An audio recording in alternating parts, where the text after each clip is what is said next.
And let me first say, as everyone is probably going to expect me to say, the Green Party is fundamentally against the greyhound industry.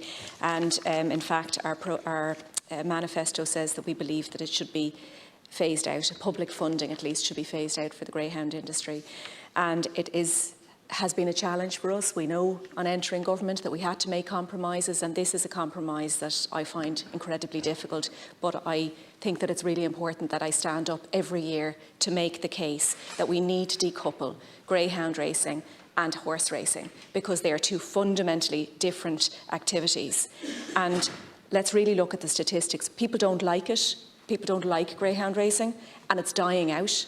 I live in a city where we have a greyhound racing track, and it provides next to no employment because it's all very casual, and it's people are not dependent on it for their income. So let's be really honest about it. I find it quite upsetting when people use rural Ireland as an excuse for everything.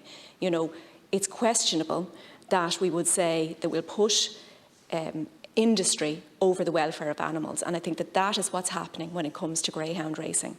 Additionally, what people may not realise is that all of the funding comes from gambling, and it all goes into this one industry in horse racing and greyhound racing, and I do think that it needs to be more evenly spread, and indeed the Federation of Irish Sport feels that it needs to be more equally spread across all sports. So let's look at the actual money itself. 91 million, that's how much is going this year to horse and greyhound racing funding, and it's split 80%, 20% between horse racing and greyhound racing.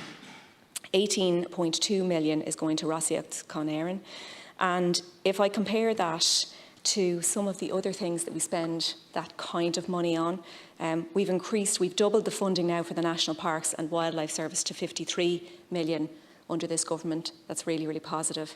But it wasn't far off what was actually going into greyhound racing up until this government came into being.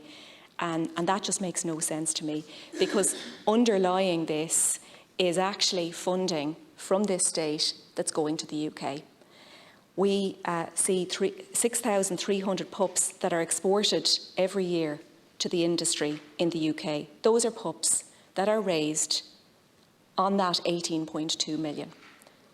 They're using the Irish funding to promote an industry in another country.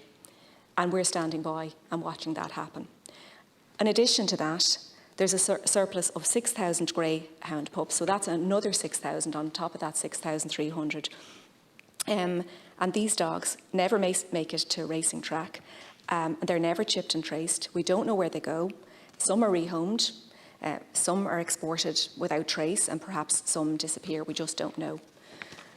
So I know that under the law there is a requirement that in order for the fund to be distributed, the strategic plans of the industries must not be deficient or unreasonable. And I think that that's correct for the horse racing industry. I do think that that's correct. But I don't think that it is correct for the greyhound industry. Because even in a small way, if you look at the strategic plans, in one part they're saying that they want to dramatically reduce the number of dogs bred, and in another part they're saying that they want to offer breeding incentives. So even in that small way, the strategic plan just doesn't stack up. And the reason that our hands are tied is because the funding is tied to the horse racing industry, which is not a bad industry. So I think a really simple thing to do, if we want transparency, is just decouple the two.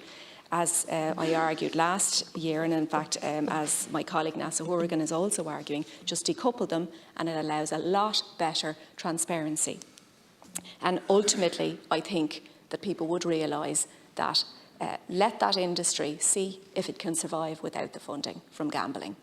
And if it can, fair enough, that's its own business. But it shouldn't be the business of the state to support it, not when we know about the welfare issues, not when we know that it's funding for another country, and not when we know that it's actually something that is dying out, that only 16% of people say they support. I know that I'm not going to be successful today, but I think that it's important that I keep coming up and standing up and saying it, so that eventually we will get some political success with this. And I think if people were really honest and went back to their constituents they'd find that there really isn't that many people in anybody's constituency that backs greyhound racing. Thank you.